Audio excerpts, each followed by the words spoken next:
여러분, 원자재 가격이 진짜 많이 오른다는 이야기는 제가 누차 말씀을 드렸습니다.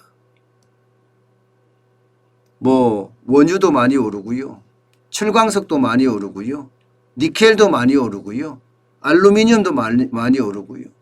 쉽게 말하면 원자재가 전부 다 폭등했다.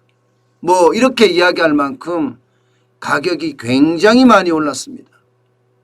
그런데 이제는요, 여러분, 운임까지도 폭등했어요. 운임까지도. 와, 엄청난 수준으로 폭등을 했습니다. 한번 보시겠습니까? 상하이 컨테이너 지수, 컨테이너 운임 지수입니다. 3,343.34를 기록하고 있습니다.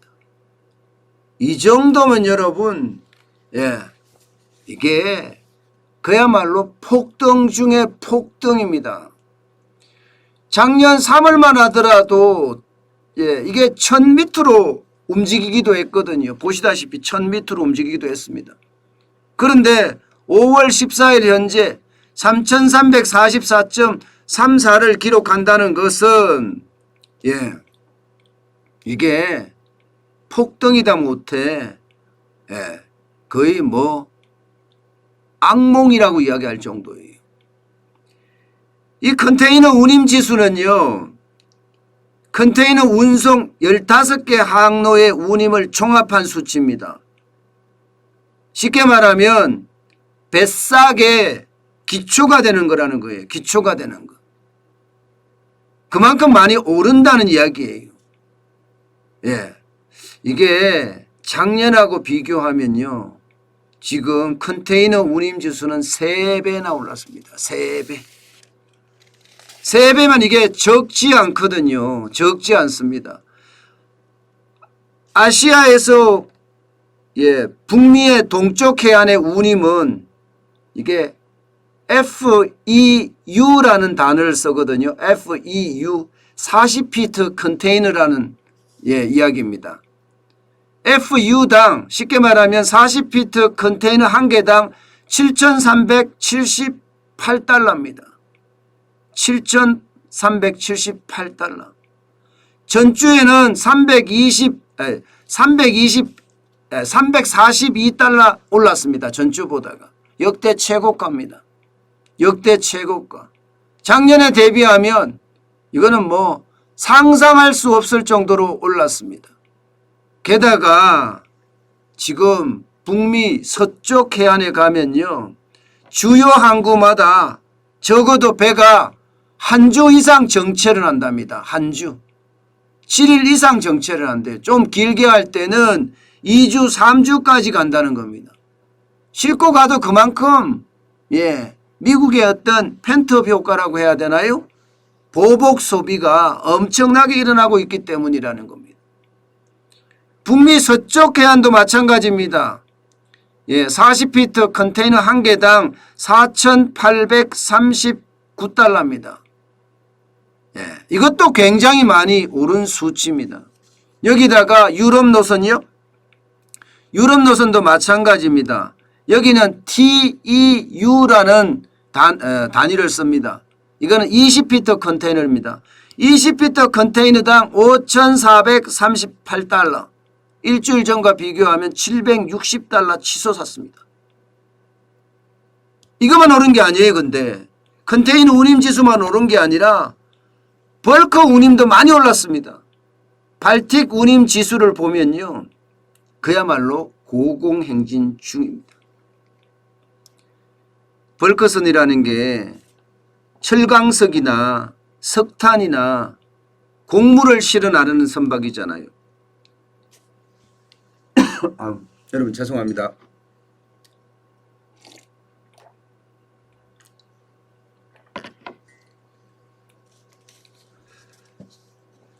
벌커선이라는 게 철광석이나 석탄이나 곡물을 실어 나르는 선박이잖아요. 이게 운임지수가 오른다는 것은요, 원자재 가격이 오른 데다가 운임지수까지 오르면요, 이게 가격이 폭등한 데다가 또 올라갈 수 있다는 이야기가 됩니다. 또 올라갈 수 있다는 이야기가. 여러분, 발틱 운임 지수는요 11년 만에 3,000을 돌파를 했다가요 지난 11일에는요 3,254까지도 올라갔습니다.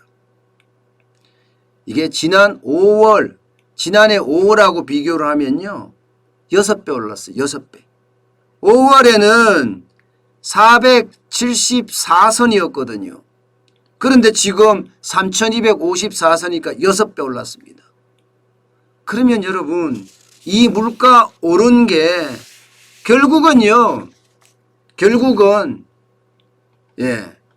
소비재 물가에 반영이 될 수밖에 없다는 결론이 생깁니다. 여러분 지금 수입 물가도 많이 오르고 있거든요. 컨테이너 운임 지수는 3배, 컨테이너 운임은 3배, 벌크 운임은 6배 이렇게 오른 상태에서 당연히 수입 물가도 오를 수밖에 없습니다. 그렇게 되면 지수가 높으면 수출하는 기업에도 굉장히 타격을 주지만 이게 수입하는 기업에도 타격을 준다는 이야기예요. 저는 이 자체를 결국은 공급 측면의 물가 폭등 올 수밖에 없다고 보는 겁니다. 원자재 가격이 오른다는 이야기잖아요. 그러면 중간재는 당연히 오르고요.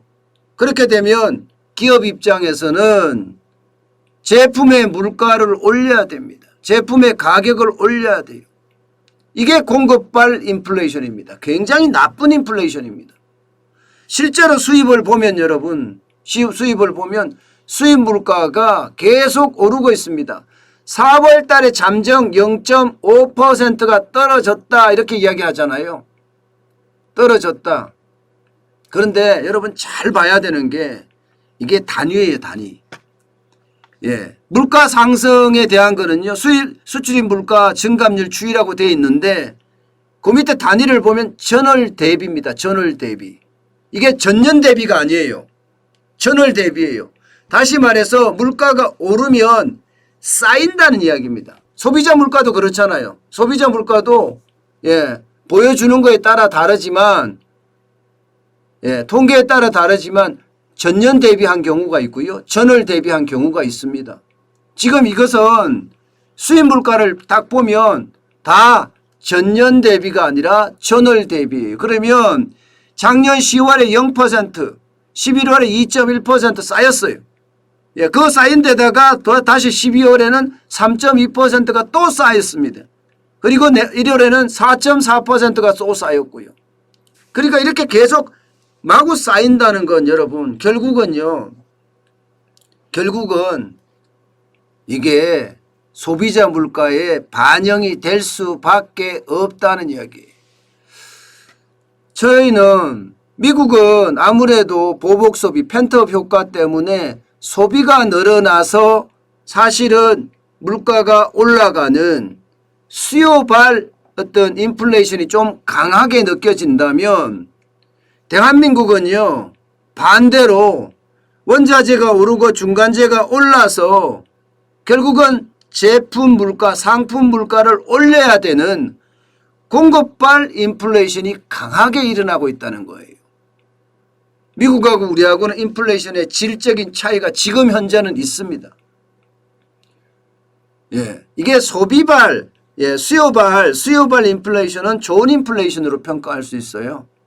왜냐하면 수요가 늘어난다는 것은 내수가 진작된다는 이야기잖아요. 내수가 진작돼서 제품을 많이 사들인다는 이야기인데 그 경우는 기업 입장에서는 더 많은 제품을 생산해내야 됩니다. 더 많은 제품을 생산해낸다는 것은 기업 입장에서는 일자리를 더 만들어낼 수 있다. 공장을 더 많이 돌려야 되니까. 그래서 경제가 선순환 효과로 돌아갈 수 있다. 이런 얘기지만 이게 공급발 인플레이션은요. 어쩔 수 없어서 원가가 너무 많이 올라서 원가라는 게 그렇잖아요. 거기다가 판매 관리비가 너무 많이 올라서 기업 입장에서는 제품 물가를 올려야 되는 고육지책 이것은요 나쁜 인플레이션이 됩니다. 물건 가격이 올라가면 소비가 실질적으로 줄거든요.